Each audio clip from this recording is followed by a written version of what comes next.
Hello everybody, it is Oracle back here once again, and we are going to talk about ranking the Halloween franchise. And this is the out of print Blu-ray box set that I had gotten quite a few years ago when it first came out. This is the deluxe edition. Everybody pretty much bought this because it was the first time that the Halloween 6 producer's cut was digitally restored, and we'll talk about that once we get in there. Every time I see or mention the Halloween franchise, there's only one word that comes to mind, and it's one from one of my favorite characters in the film, Dr. Loomis, who is played by Donald Pleasance. I shot him 6 times. I shot him in the heart.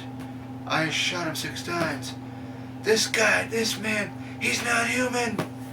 Just love it. I always crack up and laugh every time I see that, especially when him and Brackett are coming down the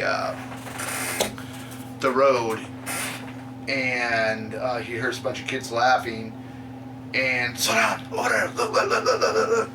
And they both get out of the police car, and Loomis is running, and it's funny where Loomis is running, get back, you kids, because his trench coat, I got something similar to that. I got a couple of trench coats. It's flying, the back end of it's flying up in the air when he's running.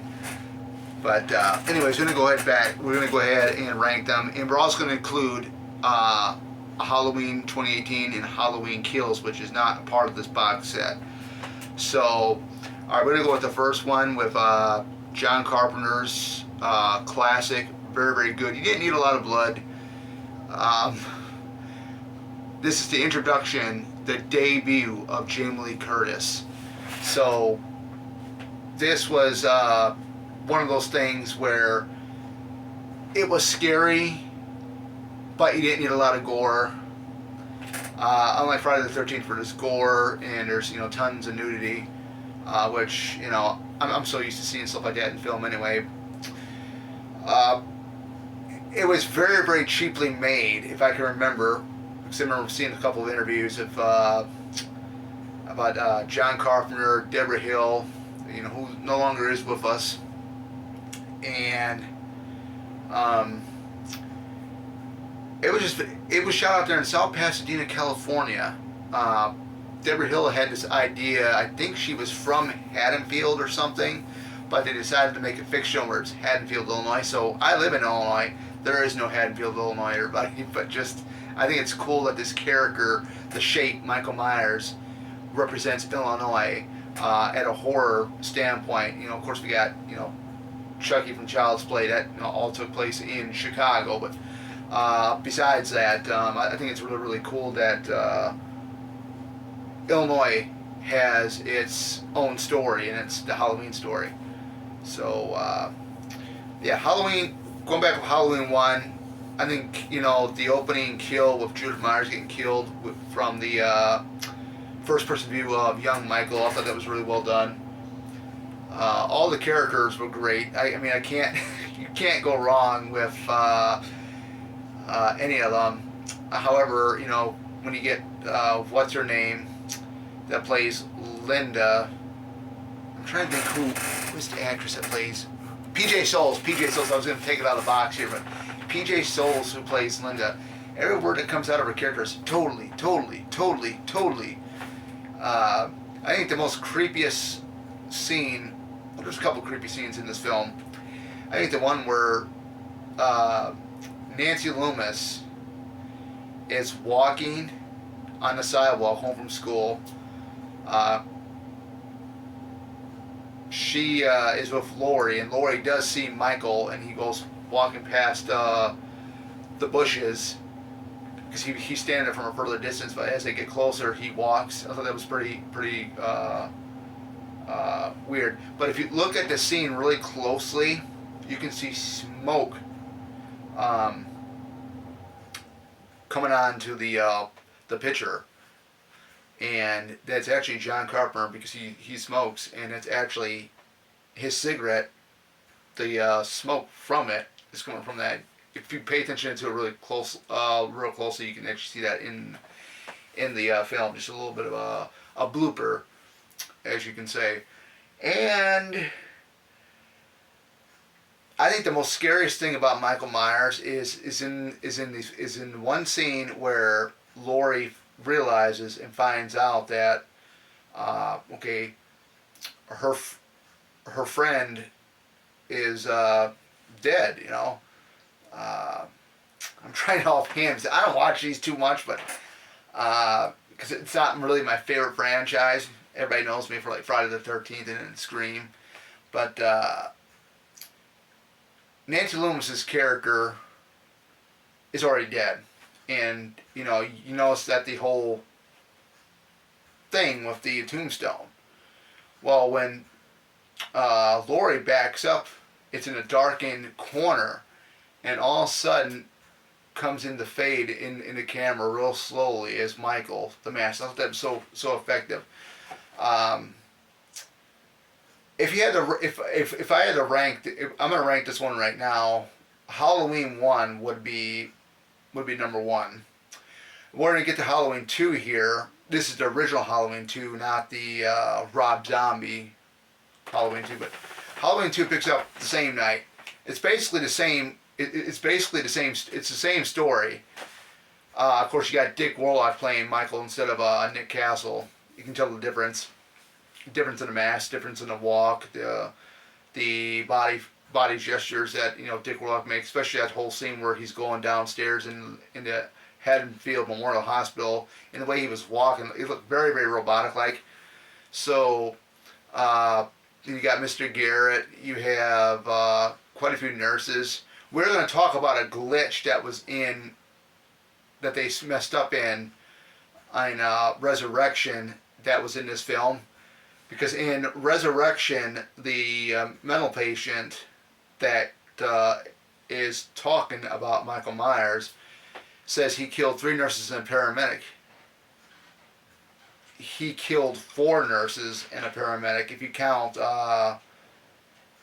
Janet, I would call her probably the nursing assistant, the one that gets the syringe in the eye, just like Dr. Mixter did. She was the 4th nurse, so Rick Rosenthal directed that film also like he did this one. So I don't know how he would have managed to miss that thing, but sometimes things fly under the radar. So I think it's really cool that it takes place at Haddonfield Memorial, and like I said, this is one of my favorite ones because you get It's the night that Dr. Loomis goes nuts. I shot him 6 times. I shot him in the heart. And just the whole 9 yards there. I mean, it's really, really great. It's a little bit because it's directed by Rick Rosenthal, not John Carpenter. It's got a little bit more gory in it, gore, as you'd say. So I would rank this as my number 2. All right, we got the one that a lot of people have hated. I didn't really like it at first, but then it kind of grew on me a little bit. I don't watch too often this Halloween 3 Season of the Witch, and by far I have met Tom Atkins. I met him. I actually got my Fog 11 by 17 inch poster signed. Really, really great guy. A lot of fun to talk to. This is definitely not one of my favorite films of his, but it's The Fog being my number 1 favorite. But what it is, it's about this company, Colonel Cochran, basically has these masks, and there's something like with a witch relic or something that he puts inside, like the little Silver Shamrock logo thing, and you play the Silver Shamrock commercial, and it does something to people, kills people. I remember it killed a kid that was wearing it, the kid with the pumpkin mask, and the one lady that was at the hotel area trying to pick apart that little Silver Shamrock disc thing, and she gets zapped with lasers, and all of a sudden I want to call them potato bugs or whatever the heck they're called. One of them comes right out of her mouth and everything else. It's just disgusting. But Uh, I think it's really. I think this was a pretty good film as it is. Plus, you get Dick Warlock. I mean, these henchmen of Cochrane's were like androids. I have no idea how in the hell Stacey Nelkin's character, and this is a spoiler if you guys have never seen it, how in the hell did she become an android? I don't know, but I would have to rate this one, Halloween 3 Season of the Witch, probably,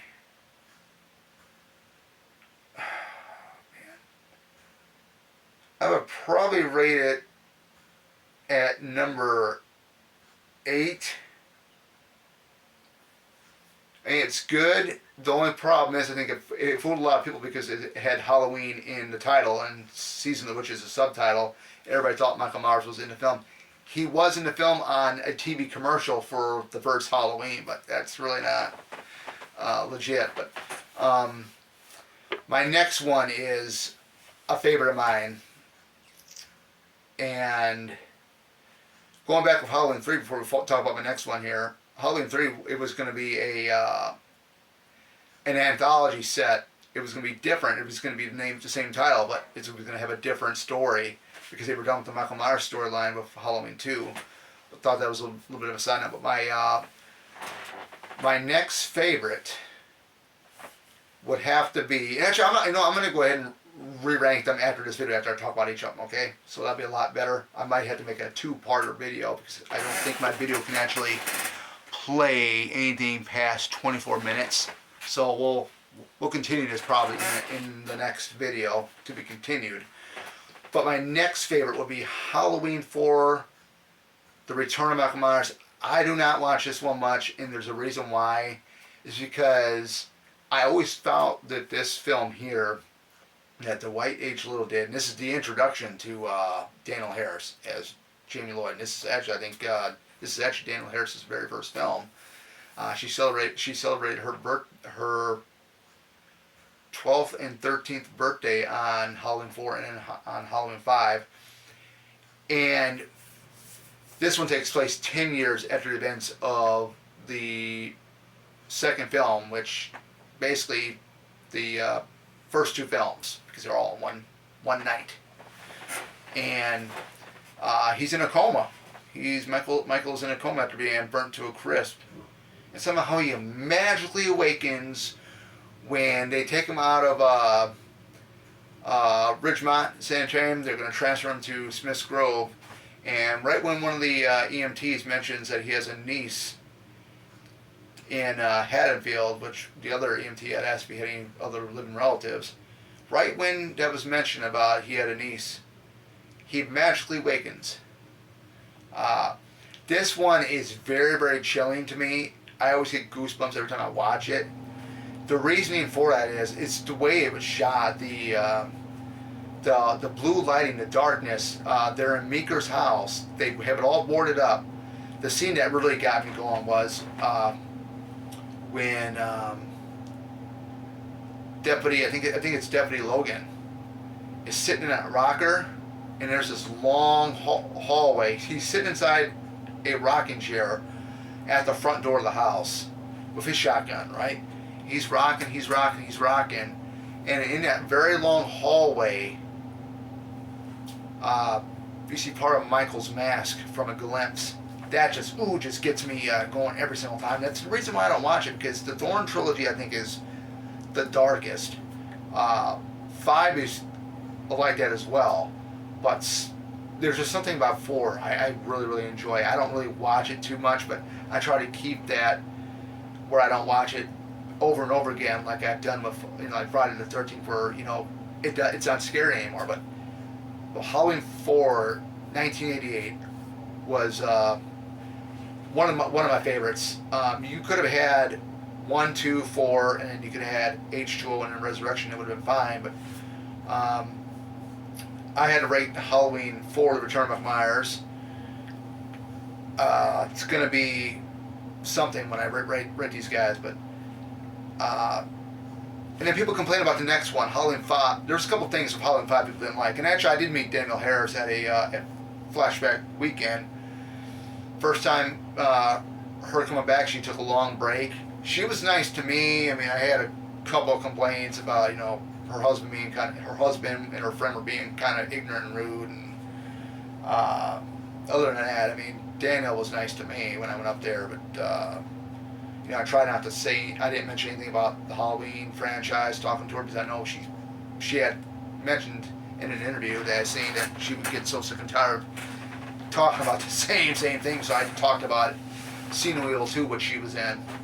So, alright, the next one, Halloween 5. People have a lot of problems with this one. They say this was rushed. Well, if you think of it, let's go back to Friday the 13th. Let's go back with Friday the 13th part 1, 2, and 3. They were all shot back to back because part 1 of Friday the 13th came out in 1980, part 2 came out in 1981, part 3 came out in 1982. So what is the problem? What is the problem? I don't see a problem. People have seen a problem with Michael's mask. This is the first time that a non-white person is playing Michael, and I am very proud of it because Don Shanks is Cherokee Indian. I'm half Cherokee Indian, and that just makes me, you know, just thrilled. I actually met Don and a flashback one year when they had a Halloween reunion, and it was awesome. He had a rough of the mask. I always liked that mask. I thought that was really creepy, especially in the barn scene when you see Tamara Glenn's character Sam is in there, and just how, you know, her boyfriend gets killed and then she ends up getting killed. But it's with the Tina character where she's chasing after the kittens, and the one kitten goes in a darkened area of the barn. And if you look at, I think it's like in the left-hand corner of the screen of that shot, you can see Don Shanks standing there with the mask on. I thought that was so eerie. It just 4 and 5 just get goosebumps. I mean, just thinking about talking about him. Jamie Lee Curtis, not Jamie Lee Curtis, but Danielle Harris's character Jamie is mute for half of the film. I don't understand what this whole psychic connection she has, but other than that, I mean, I just make it through the film and just, hey, it is what it is. We're going to talk about Donald Pleasance's performance in this one because I love it. Part 4 was just phenomenal with him near the end, and he's like, no, like that. And I laugh because he does a great job of acting. And to get to part 5, The Revenge of Michael Myers, his acting performance is really awesome, especially when, you know, he's confronting Jamie at the children's clinic and, why are you protecting him? And he takes that hospital tray and he's just has that crazy look like he's really gonna shake the truth out of Jamie, you know. And then it's near the end of Halloween 5 where he goes nuts when he traps Michael with the chain net and then the tranquilizer darts and realizes that it ain't gonna do anything because Michael grabs the tranquilizer rifle and, you know, here's Loomis and he rips off how does a 70-something-year-old man rip off a 2x4 off of a window that's been boarded up, and he whacks him, die, Michael, die. And it's funny because when you see the first-person view of inside the chain net where Pleasance is whacking Shanks with the 2x4, it's funny. It's almost like he's batting, you know. It's really cool. Halloween. Now we're going to transition to Halloween, The Curse of Michael Myers. This is the last one with Donald Pleasance. He died before the film was even finished. There's a scene in there where Dr. Wynn is talking to him, but you don't see Donald Pleasance. They had to reshoot that because Donald had already passed. I guess he had like complications of a surgery he had. I think it was like a heart surgery he had or something. But the whole thing about Michael Myers impregnating his niece Jamie, and it's like why? And then we got this cult, which we got introduced to the Man in Black in part 5. We find out who the Man in Black is. In this one, it's Dr. Terrence Wynn, played by Mitch Ryan. So, you got a new family, you got relatives of Laurie Strode living in the Myers house. Of course, Bradford English, who plays John Strode. I love the line right when he comes home drunk and Michael shuts the lights off in the house. The boogeyman, or something. Here I come, and he goes downstairs. And that kill was like graphic too. There's like 2 different versions because this is the one where it has the producer's cut. So I've seen the producer's cut on YouTube, but it wasn't digitally restored. The music's different. It doesn't got the guitar riffs like the theatrical version does, which I love that version of it. But I do love the ending to Halloween 6, the producer's cut, because it explains why Dr. Loomis is screaming in pain because, the curse of thorn appears on his wrist because Michael tricks him, and it's basically one of those things. I love this very, very, very interesting take. I think what they could have done with Halloween 6 is that they could have done without him impregnating Jamie Lloyd. Of course, it's a different actress playing Jamie this time around because Danielle Harris had read the script, and she didn't like it that they were going to do Jamie this way and kill her off, and I guess there was something too of money too there. I mean, I don't know, but other than that, that's that. We're gonna jump now to Halloween H2O, which is probably one of my favorite ones. Came out in, I believe, 1998. It's got a very, very Scream-centric feel to it. Scream 2, the film, does make an appearance in this film, so just keep that in mind if you haven't noticed that yet. And when you see it, it's not too hard to miss. So, it's 20 years later. It is him tracking down, he finds out that his sister Laurie didn't die in a car accident. She is the head mistress, and she's under the alias as Kara Tate at a California private school, which is really, really cool.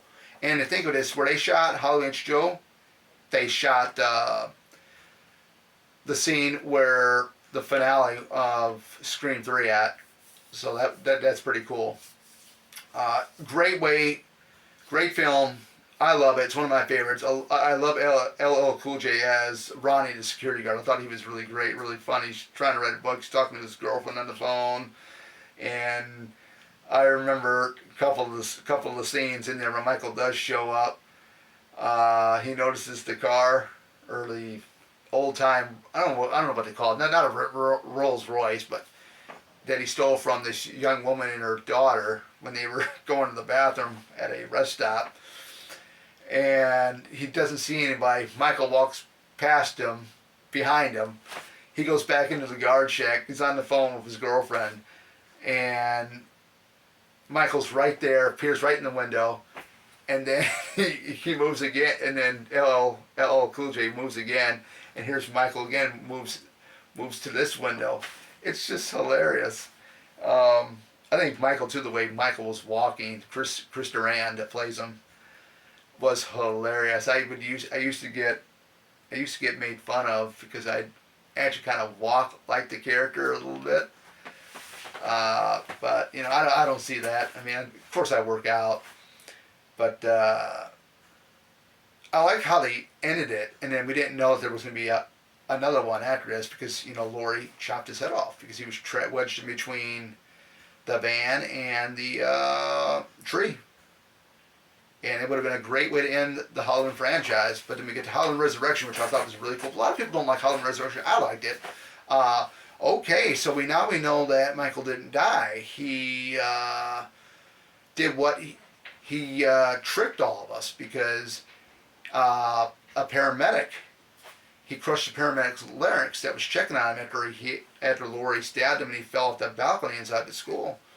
So he dressed up the paramedic in the overalls in the white mask, and Michael became the paramedic. So that was a really cool twist.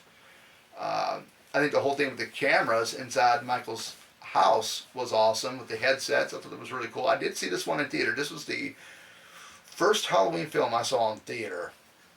And let me tell you something, it was a lot better than 2018 and Halloween Kills, in my opinion. Some people might argue with me on that one, but who cares? Halloween H2O, definitely a huge plus. It is directed by Steve Miner, who did Friday the 13th parts 2 and 3, also Lake Placid. He does have a cameo in the film, and you also get Janet Leigh, which is Jamie Lee Curtis's mom. And that car that you see Janet Leigh walking to, that is the original car, supposedly the original car that she was put in the trunk in the 1960 Hitchcock film Psycho. So that